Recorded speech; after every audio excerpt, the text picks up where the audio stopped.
everybody, welcome back to another episode of the Truest Crime. This case in particular is kind of brutal, and it again has to do with LGBTQIA plus issues, and I really want to talk about this case because of the fact that this affects a seriously marginalized community, and I want to make sure that I can talk about those issues as well as addressing this case in particular. So let's get right into the video. So sit down, grab a snack, and let's take a deep dive into the truest crime. The case that I'm going to talk about today is the case of 21-year-old Matthew Shepard from Fort Collins, Colorado. He was in Wyoming, attending the University of Wyoming, and he seemed to be a very popular guy. He was an openly gay man, which a lot of people are not as accepting as they are now. In 2024, back in the 90s, people didn't really understand and weren't as accepting. He attended the Gay Straight Alliance, the GSA club, and had a lot of friends in there as well. And he seemed to be just an overall really, really nice guy. According to some of Matthew's friends, Matthew was an overall really nice guy, and that he always made sure that other people felt seen and heard and that they had a friend to rely on, and he always wanted to make sure that other people's needs were met before his.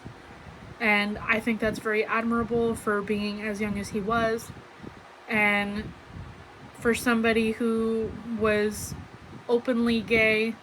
Again, like I said, not a lot of people were accepting, but the fact that he was willing to make sure people who were just like him had a friend to go to if they needed to talk. And not many people are lucky enough to have that kind of support. So thanks to Matthew, those people had the support that they needed. On the night of October 6th, 1998, Matthew would leave a GSA meeting, and he had asked some of his friends from the club if they wanted to go hang out at the bar, and some of them had to go home and study for whatever they had the next day. And so Matthew decided that he was going to go to the bar by himself. So somebody dropped him off, and he went to the bar, and in the bar he would meet two men, McKinney and Russell Henderson, and they will play a big role in what would then go on to happen to Matthew that same night.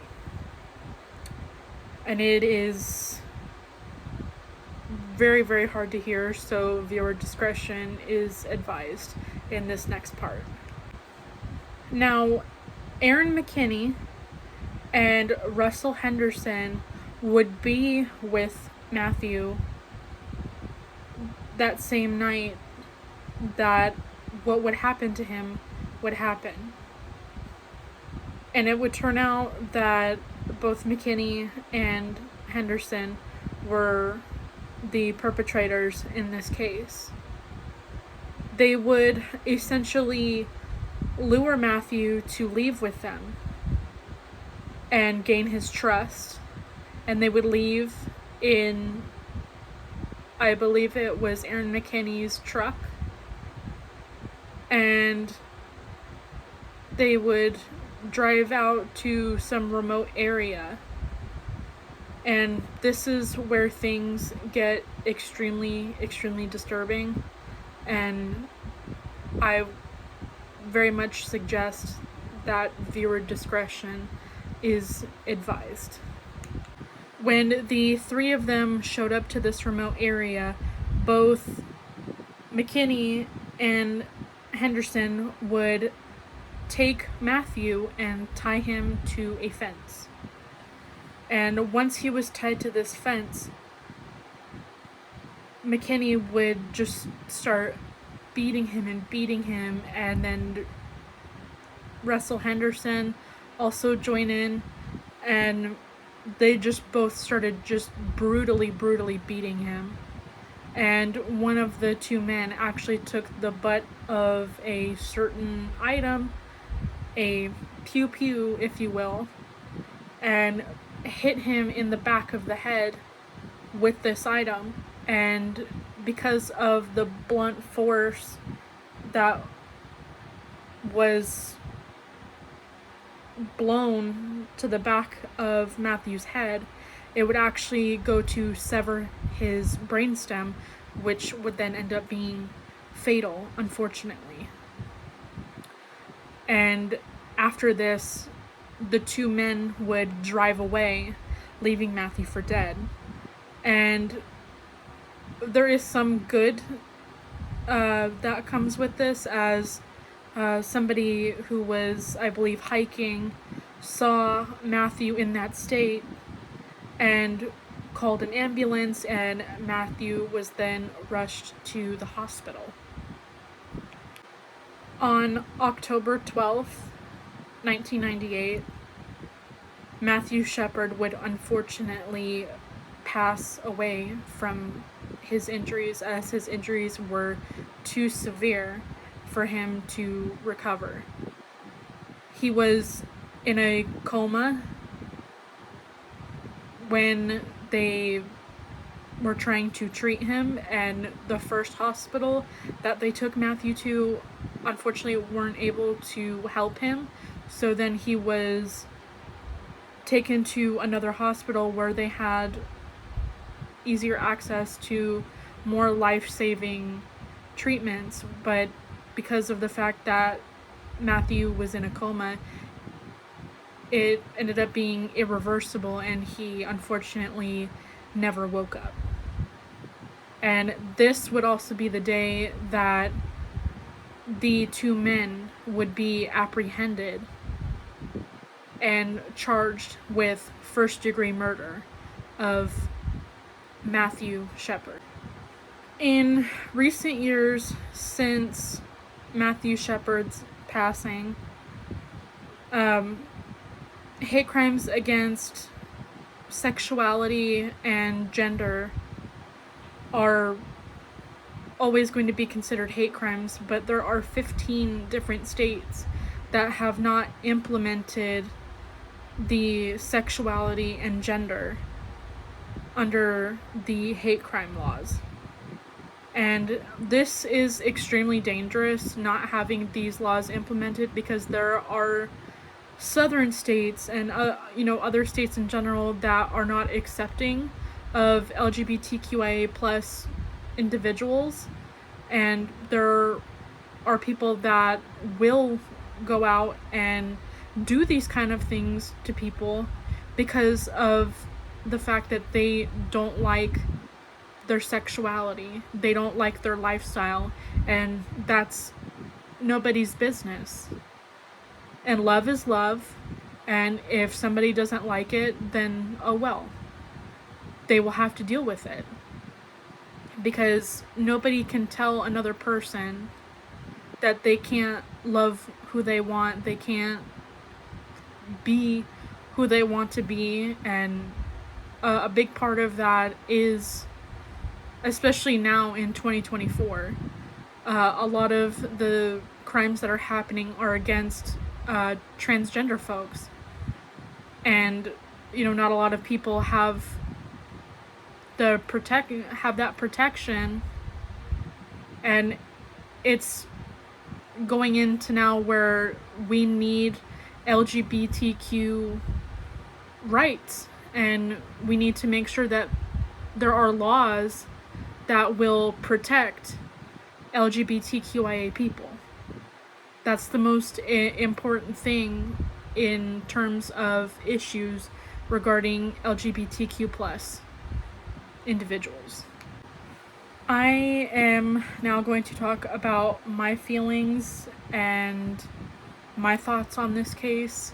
As you guys know, because I've made another video regarding LGBTQ plus issues with another person who was LGBTQ plus, and it's awful that people can't just mind their own business and just leave people alone. Because like I said before, it's not anybody else's place to tell you who you can and can't love. There's no reason for that. I feel very strongly about this topic because, I have friends who are in that community, and I don't want to see anything happen to them. I want to be able to make sure that they are protected.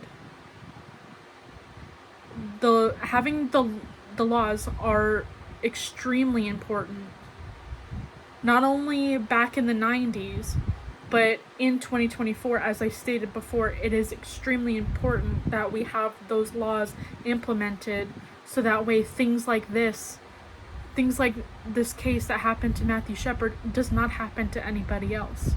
Because there are too many cases of people being brutally beat or being unalived by somebody else because they don't like how that person lives. And nobody should be allowed to play God. And again, like I said, you guys know how I feel about these issues. Nobody deserves to have that kind of stuff happen to them. It really doesn't. I know that there are a lot of people whose opinion differs from mine, and that's completely fine.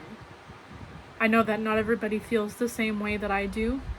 I have my own opinions and my own thoughts, and somebody else might say, oh, I don't agree with you, and again, that's completely fine. I'm not expecting anybody to agree with me 100% on everything because that's just not how it works.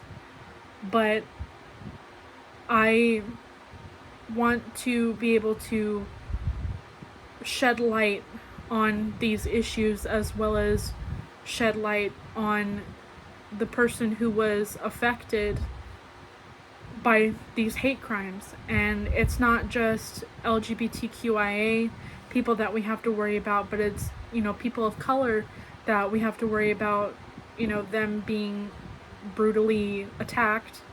And, there's plenty of other things that are going on right now that, we need to look at more and understand why these things are happening and make sure that we can protect those people who, don't maybe have a voice or don't feel like them saying anything is going to make a difference. Believe it or not, people talking about these issues does help, and it does make a change, even if people think it doesn't. It does. It makes a difference.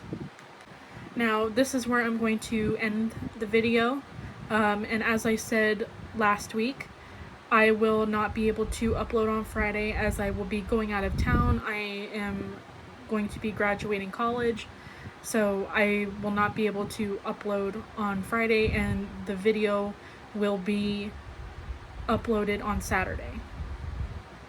And I think you guys are really going to be interested in the next case, so definitely stay tuned for the short that I'm going to be uploading on Monday, and then the full video will be out on Saturday again.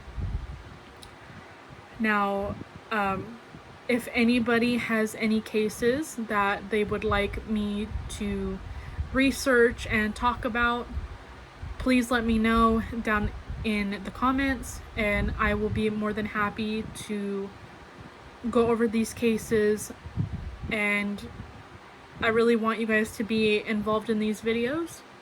So please do not hesitate to bring forward some cases that I can write down in my research notebook so that way I can do research on them. Thank you guys so much for watching, and if you enjoyed this video, please don't forget to like, comment, and subscribe. It really helps me be able to make more videos like this for you guys, and I, again, really want you guys to be involved.